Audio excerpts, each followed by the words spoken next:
Каде ќе се крати, а зашто ќе има повеќе пари? Стартуваат подготовките за ребалансот на буџетот. Овој пат ќе се донесе еден месец порано. Денеска прво Министерството за финансии на преговори за пари. Стигна министерот за здравство Алију. Но според најавите од Министерството, во текот на денот во финансии треба да дојдат и други колеги на министерката Димитриевска Кочовска. Исто и во следните неколку дена.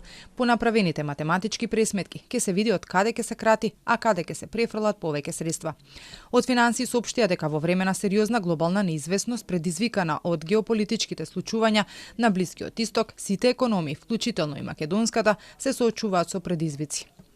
Ребалансот ќе биде подготвен согласно среднорочната фискална рамка и стратешките приоритети на владата: стабилни јавни финансии, фискална консолидација, инфраструктурен развој, енергетска транзиција и подобар стандард. Претходно дел од домашните експерти посочија дека ако треба да се делува против високите цени, нема многу простор за тоа. Пред неколку дена истото го потврди и премиерот Мицковски. Во меѓувреме, владата излезе и со нови полоши прогнози за домашната економија. Според новата фискална стратегија, документ кој е веќе стигнат до собранието, наместо првично проектираните 3,8%, домашната економија годинава се очекува да испорача раст од 3,5%. Спласна владиниот оптимизам и за инфлацијата, па така очекувањата се дека наместо 2,5 годинава ќе биде 4,5%. Иако заклучно со првиот квартал се исполни голем процент од планираниот буџетски дефицит за годинава и до крајот на 2026 остануваат да се потрошат уште 230 милиони евра, во стратегијата во овој дел нема измени.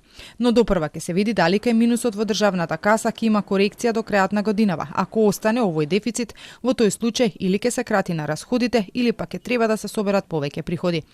Како и од Народната банка, така и од финансии соопштија поголем дефицит и на тековната сметка од 5%. Ако се земе предвид дека БДП е проектирано од околу 18 милиарди евра, во тој случај дефицитот на тековната сметка би бил околу 900 милиони евра.